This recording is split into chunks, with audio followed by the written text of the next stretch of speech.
पहले 4 महीनों में हमारे देश में 7,40,000 साइबर क्राइम कंप्लेंट्स दर्ज हो चुकी हैं। Investment scam, sextortion, digital arrest और दूसरे फ्रॉड से करीबन 1,800 करोड़ रुपए लूटे जा चुके हैं सिर्फ जनवरी और अप्रैल के महीनों के बीच में। ये सिर्फ ऑफिशियल आंकड़ों की बात कर रहा हूं बाय द वे, जो national cyber crime reporting portal में दर्ज हुई है, जिसे मिनिस्ट्री ऑफ होम अफेयर्स चलाती है। असल में ये ऑनलाइन फ्रॉड की जो समस्या है, इसने एक भीषण रूप धारण कर लिया है और कल आपको या मुझे भी अपने चपेट में ले सकती है। Indian cyber crime coordination centre या I4C के अनुसार मई 2024 में हर दिन 7,000 साइबर क्राइम कंप्लेंट्स रजिस्टर हो रही है। हर दिन 7,000 कंप्लेंट्स। यह आंकड़ा 2021-2023 के तुलना में 113% ज्यादा है। इन सारे क्राइम्स में पैसा मेन मोटिव होता है। 85% केसेस में कहीं ना कहीं किसी न किसी रूप में ऑनलाइन फाइनेंशियल फ्रॉड हो रहा है। पिछले 5 सालों में फाइनेंशियल फ्रॉड्स करीबन 1,000% बढ़ी है। 2023 में 1 लाख इन्वेस्टमेंट स्कैम्स रिपोर्ट किए गए। मार्केट में नया जो स्कैम आया है डिजिटल अरेस्ट, उससे 120 करोड़ रुपए लूटे जा चुके हैं। ट्रेडिंग स्कैम का तो अलग ही जोन चल रहा है। अनुमान है 1,500 करोड़ रुपए का चूना लग चुका है लोगों का वहां। और एक बार ऑनलाइन स्कैम में आपका पैसा गया तो मिलना वापस बहुत ही मुश्किल होता है। 10% से भी कम केसेस में पुलिस आपकी मदद कर पाती है, आपका पैसा लौटा पाती है। शायद इसीलिए और शर्म के मारे बहुत सारा ऑनलाइन फाइनेंशियल फ्रॉड जो हो रहा है हमारे देश में, उसे रिपोर्ट भी नहीं किया जा रहा है। यह फ्रॉड्स अक्सर हमारी लापरवाही की वजह से भी होता है। जैसे कि व्हाट्सएप पर लिखा शब्द जो होता है, हम उसे भगवान का उपदेश मान लेते हैं कि व्हाट्सएप पर लिखा है, ठीक ही लिखा होगा। या रातों रात पैसा डबल करने की स्कीम में इन्वेस्ट करने के लालच में हम पैसा डाल लेते हैं। और बहुत बार आपकी गलती ना भी हो सकती है। क्यों? जैसे फ्रॉडस्टर्स आपका इंफॉर्मेशन, बायोमेट्रिक डेटा चुरा कर आधार इनेबल्ड पेमेंट सिस्टम या AEPS से पैसा निकाल सकते हैं और आपको खबर तक ना होगी। लोकल सर्कल द्वारा किए गए एक सर्वे में पता चलता है कि पिछले 3 सालों में 47% अर्बन हाउसहोल्ड्स हैं जहां कम से कम एक फाइनेंशियल फ्रॉड रिपोर्ट हुआ है, चाहे वो UPI हो, क्रेडिट कार्ड हो या कोई इन्वेस्टमेंट फ्रॉड हो। 23,000 लोगों का ये जो सर्वे है, इसमें यह पाया गया कि क्रेडिट कार्ड पर अक्सर अनऑथराइज चार्ज किया जाता है या फिर UPI में QR कोड से पेमेंट मिलने के बजाय से पेमेंट हाथ से निकल जाता है। हर दिन क्रिमिनल्स नया नया टेक्निक निकालते हैं हमें लूटने के लिए। बात सिर्फ पैसे की नहीं है। आए दिन सुर्खियों में हमें यह खबर भी दिखने को मिलती है कि कैसे फाइनेंशियल फ्रॉड, एक्सटॉर्शन या इलीगल लोन एप्स के वजह से लोग अपनी जान तक ले रहे हैं। इसीलिए देशभक्त के आज के एपिसोड में हमने यह एपिसोड आपको आगाह करने के लिए बनाया है कि कैसे आपके फैमिली, आपके फ्रेंड्स को आप सुरक्षित रख सकते हो और अपने आप को भी सेफ रख सकते हो इस सबसे बड़े फ्रॉड से। किस किस रूप में आते हैं ये ऑनलाइन फ्रॉड? सरकार क्या कर रही है इस आपदा से निपटने के लिए? और उससे भी ज्यादा आप क्या कर सकते हो अपने आप को सुरक्षित रखने के लिए? बड़े बड़े फ्रॉड्स में नेता, बिजनेसमैन, टैक्स पेयर का पैसा खा जाते हैं, लेकिन ये जो ऑनलाइन फ्रॉड है ना, उससे भी ज्यादा खतरनाक है। ये फ्रॉडस्टर्स आपके बैंक बैलेंस को, आपकी इज्जत को, आपकी जिंदगी तक को खा जाएंगे और डकार तक नहीं लेंगे। और इसीलिए इसे आप रोक सको, आप लोगों को आगाह कर सको, हमने इस वीडियो को एकदम कॉपीराइट फ्री बनाया है। आप इस वीडियो को शेयर करो, डाउनलोड करो, रीअपलोड करो, कोई प्रॉब्लम नहीं है। बस अपने फैमिली, अपने फ्रेंड्स को आगाह करो कि यह देश का सबसे बड़ा स्कैम बन चुका है। देशभक्त की पूरी टीम ने बहुत टाइम लगाकर इस एपिसोड में रिसर्च किया। 6 ऐसे लेटेस्ट या एवरग्रीन ऑनलाइन फ्रॉड्स का पता लगाया जिसके शिकार आप और मैं दोनों हो सकते हैं। और 6 ऐसे सिक्योरिटी मेजर्स के बारे में भी हम बात करेंगे इन अटैक से बचने के लिए। लेकिन उससे पहले आपको यह समझना होगा कि फ्रॉडस्टर्स आज सिर्फ जामतारा में कहीं कोने में बैठकर आपको फ्रॉड करने की कोशिश नहीं कर रहे हैं। आज डिजिटल फ्रॉडस्टर्स बहुत ही केपेबल, टेक्नोलॉजिकली बहुत ही नॉलेजेबल और शातिर क्रिमिनल्स बन चुके हैं। अगर आपके साथ कभी भी फाइनेंशियल फ्रॉड हुआ है तो आप चुप मत बैठो, क्योंकि यही चुप्पी क्रिमिनल्स को और हौसला देती है। अच्छे से अच्छों को इन क्रिमिनल्स ने फांसा हुआ है अपने लेटेस्ट डिजिटल अरेस्ट स्कैम में। मिलिए SP ओसवाल से, chairman and managing director of Vardhman group. आपको लगेगा कि अरे इतना पैसा इनके पास, इतना तजुर्बा है। 82 साल की उम्र में ओसवाल साहब को कोई बुद्धू तो बना नहीं सकता है, लेकिन इनके साथ हुआ 7 करोड़ रुपए का फ्रॉड।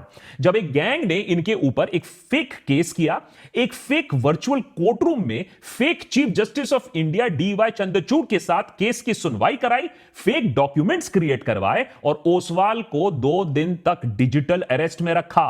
सुप्रीम कोर्ट से जो फेक डॉक्यूमेंट्स आए, जो ओसवाल को भेजे गए थे, उनमें सुप्रीम कोर्ट का एम्बलम, उसका बार कोड, उसका डिजिटल सिग्नेचर, सब सब एकदम असली कोर्ट डॉक्यूमेंट से मेल जोल खाते थे। ओसवाल ने नोटिस का पालन करते हुए अलग अलग अकाउंट्स में 7 करोड़ रुपए जमा कर दिए। चलो, बिजनेसमैन को उल्लू बनाया, लेकिन साइंटिस्ट को भी। मध्य प्रदेश के इंदौर में डिपार्टमेंट ऑफ एटॉमिक एनर्जी में काम कर रहे साइंटिस्ट को फ्रॉडस्टर्स ने डिजिटल अरेस्ट किया, 71 लाख रुपीस उनसे लूट लिया।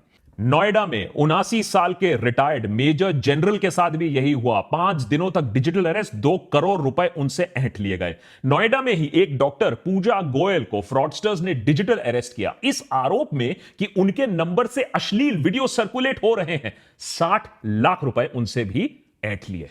तो एक बात तो क्लियर है कि फ्रॉडस्टर्स कोई स्पेसिफिक किसी को टारगेट नहीं कर रहा है, कोई टीजी नहीं है। सीनियर गवर्नमेंट ऑफिसर हो सकता है, रिटायर्ड गवर्नमेंट ऑफिशियल हो सकते हैं, बिजनेसमैन, डॉक्टर, यहां तक कि पीजी स्टूडेंट्स तक को बख्शा नहीं गया है इन ऑनलाइन स्कैम से।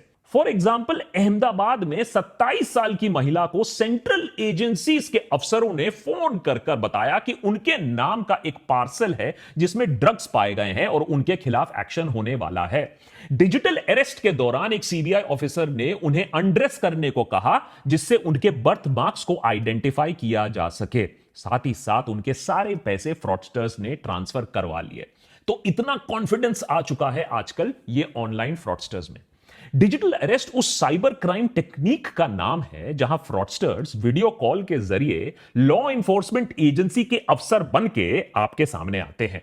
आपका क्राइम कुछ भी हो सकता है, लेकिन 2 बहुत कॉमन क्राइम्स आजकल हमें दिखने को मिलते हैं। आपके नाम का पार्सल, उसमें ड्रग्स मिला है, या फिर आपके नाम से रजिस्टर्ड मोबाइल फोन जिससे इलीगल काम हुआ है, फिरौती हुआ है, टेररिज्म हुआ है, या ऑब्सीन मटेरियल सर्कुलेट हुआ है आपके नंबर से जो आधार से लिंक्ड है। अगर विक्टिम इस बात को मान लेता है तो फेज 2 डिजिटल अरेस्ट, जहां आपको अपने घर में कैद कर दिया जाता है और आपको अपने डिवाइस के सामने होना होता है। आपके डिवाइस का कैमरा बंद नहीं किया जा सकता है। बेसिकली आइडिया फ्रॉडस्टर्स का यह है कि आपको इंटेरोगेट करेंगे और आप किसी से हेल्प नहीं ले सकते हो क्योंकि आपको कैमरा के सामने बैठना है। फाइनली वही होता है जो इन सारे केसेस में जनरली हमें देखने को मिलता है। सेटलमेंट की बात आती है और फिर आप एक मोटी रकम चुकाते हो अपनी जान बचाने के लिए, अपनी इज्जत बचाने के लिए। आजकल तो स्कैमस्टर्स पेमेंट, क्रिप्टो करेंसी या गिफ्ट कार्ड में भी डिमांड करने लगे हैं, जिससे उन्हें ट्रैक करना और भी ज्यादा मुश्किल हो जाए। लेकिन ये सारे फ्रॉड्स नहीं होते अगर विक्टिम्स को एक छोटी सी चीज मालूम होती कि डिजिटल अरेस्ट नाम की कोई चीज है ही नहीं हमारे लीगल सिस्टम में। लेकिन शायद हमें पुलिस और लॉ इन्फोर्समेंट का इतना डर, इतना खौफ बैठा हुआ है कि हम डिजिटल अरेस्ट का नाम सुनकर ही सरेंडर कर देते हैं। अब Indian cyber crime coordination centre ने बाकायदा एक नोटिस, एक प्रेस रिलीज जारी किया है जिसमें नागरिकों को आश्वासन दिया गया है कि लॉ इन्फोर्समेंट एजेंसी, सीबीआई हो, पुलिस हो, कस्टम, ईडी, जजेस हो, आपको वीडियो कॉल के जरिए कोई अरेस्ट नहीं कर सकता है। और अगर आपके पास कभी भी बाय द वे ऐसा कॉल आए तो उन्हें बोलो कि कम से कम घर आकर आपको नोटिस दे, घर आके आपको अरेस्ट करे। अरे डिजिटल इंडिया का मतलब इतना थोड़ा ही ना कि आप आलसी बैठ जाओ और सब कुछ ऑनलाइन ही करना शुरू कर दो। लेकिन डिजिटल अरेस्ट से बच भी गए तो क्या? अरे डिजिटल फ्रॉडस्टर्स तो हर कोने में इंतजार कर रहे हैं आपका। ये रहे 6 टॉप स्कैम्स जो हमारी टीम को मिले, जिससे लाखों लोगों से करोड़ों रुपए लूटे जा रहे हैं। Number 1, UPI scam. Digital India और यूपीआई के चलते हमारी जिंदगी तो आसान हुई है, लेकिन साथ ही साथ डिजिटल फ्रॉडस्टर्स की भी जिंदगी आसान हो गई है। 2022-2023 में करीबन 1 lakh UPI based frauds report किए गए हैं। अगर आप सतर्क ना रहे तो डिजिटली आपका पैसा गायब हो सकता है बहुत आसानी से। साथ ही साथ क्यूआर कोड्स के मामले में थोड़ा सावधान रहना पड़ेगा। क्यूआर कोड कहां से स्कैन कर रहे हो, किसे पेमेंट दे रहे हो, यह थोड़ा भापना जानना जरूरी है। जैसे कि फॉर एग्जांपल अगर नहीं करोगे तो हाईटेक सिलिकॉन सिटी बैंगलोर में 41% रिपोर्टेड साइबर क्राइम इंसिडेंट्स होते हैं, वो क्यूआर कोड स्कैम से रिलेटेड होते हैं। तो इतना कॉमन हो चुका है क्यूआर कोड का मिसयूज। Number 2, sextortion. बहुत ही भयानक रूप है हमारे टेलीकॉम रेवोल्यूशन और सस्ते मोबाइल फोन और सस्ते डेटा रेट्स का। स्कैमर्स लोगों को वीडियो कॉल करते हैं। बहुत बार अनजाने में लोग ऐसा अननोन नंबर से फोन उठा लेते हैं। दूसरे एंड में एक महिला अश्लील हरकतें करते पाई जाती हैं।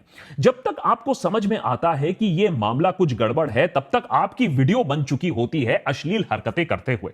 उसके बाद हमारी सदैव तत्पर पुलिस से आपको एक फोन आता है कि आपके खिलाफ ऑब्स्सेनिटी का केस दर्ज हो गया है और आपको अरेस्ट किया जा सकता है। सबूत के दौर पर आपका अश्लील वीडियो इस महिला के साथ आपके सामने पेश किया जाता है। इस समय इंसान ठंडे दिमाग से यह नहीं सोचता है कि हमारी पुलिस इतनी तत्पर कब से हो गई। अगर यह सच में ऐसा होता तो हमारा देश तो सेफेस्ट कंट्री फॉर वुमेन होता पूरी दुनिया में। फिलहाल इज्जत और नाक बचाने के लिए हम मामले को सेटल कर देते हैं पैसा देकर। आप भी खुश, स्कैमस्टर भी खुश। तीसरा बड़ा फ्रॉड, टेलीग्राम फ्रॉड। घर बैठे बैठे पैसा किसको कमाना नहीं अच्छा लगता? क्यों एडिटर है? आजकल एडिटर बोल रहा है कि अरे सीधा फाइल घर ही भेज दो, घर में बैठ के एडिट कर दूंगा, ऑफिस आने की क्या जरूरत है? लेकिन ऐसे स्कीम ना बहुत ही चौंका देने वाले हैं, और ऐसे स्कीम जो ऑफर करते हैं वो फ्रॉड ही होते हैं।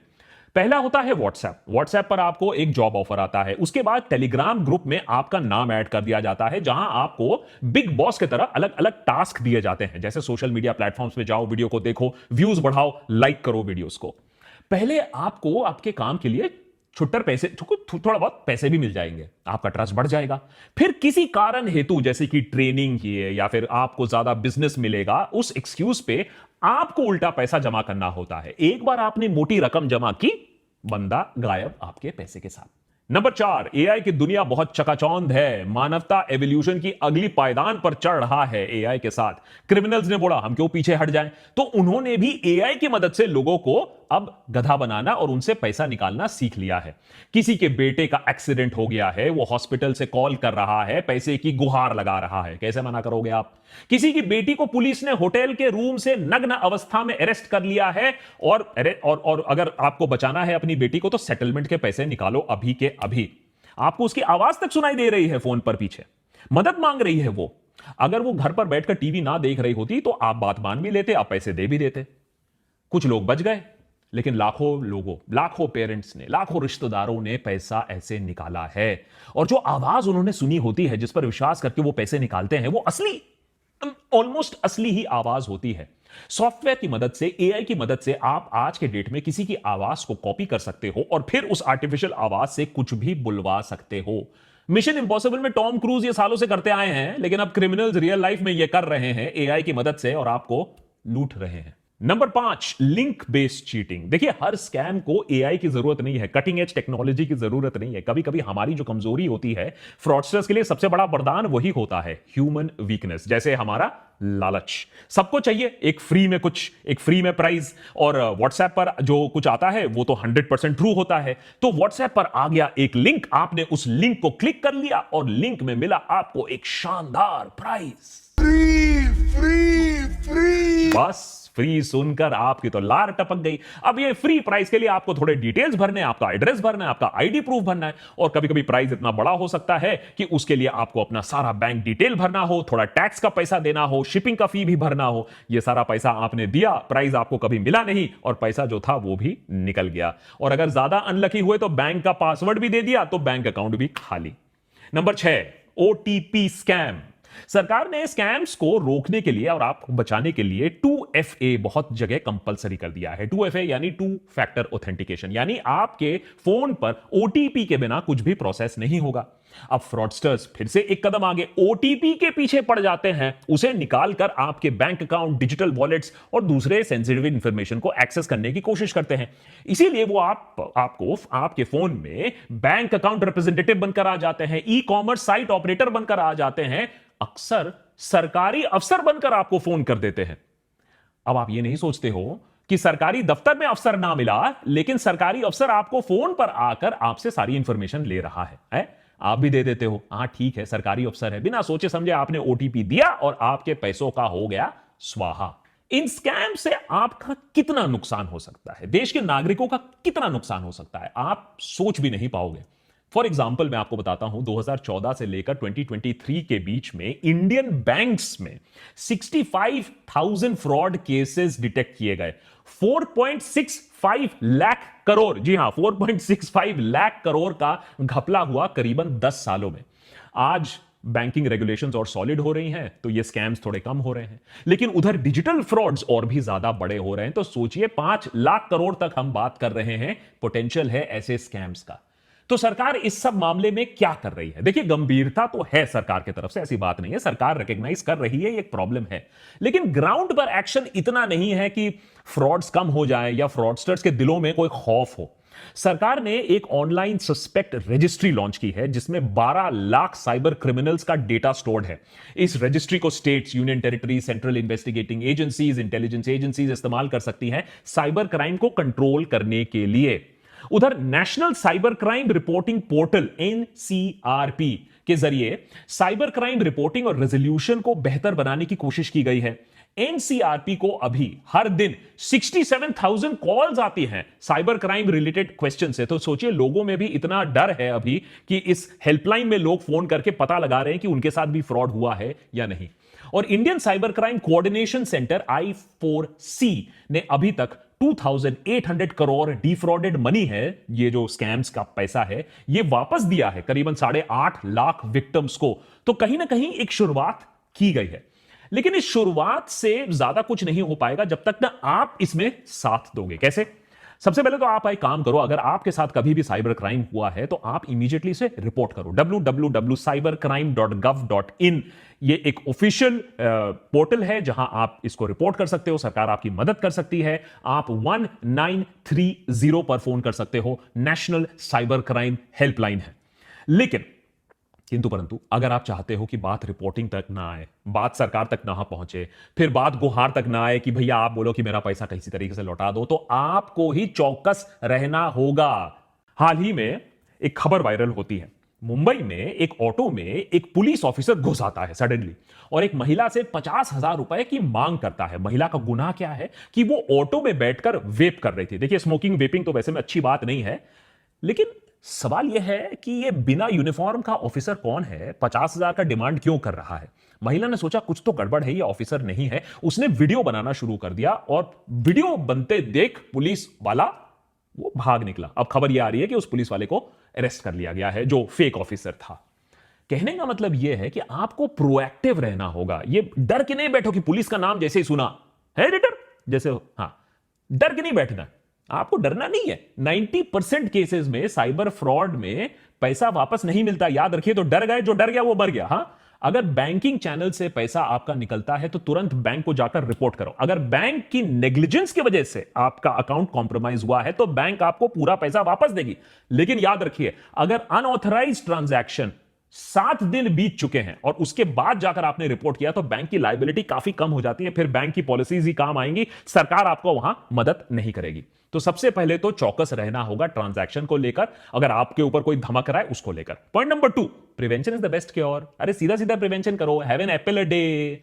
किसी अननोन मैसेज को मत खोलो, अनसोलिसिटेड लिंक को क्लिक मत करो, अननोन वीडियो कॉल को मत उठाओ, और जो बैंक ट्रांजैक्शंस हैं उन्हें हमेशा डबल चेक करके अप्रूव करो। अगर कंप्यूटर पर एंटीवायरस नहीं है, चलो वहां भी पैसा बचाना चाहते हो कोई बात नहीं, कम से कम अपने बैंक स्टेटमेंट्स को रेगुलर स्कैन करो।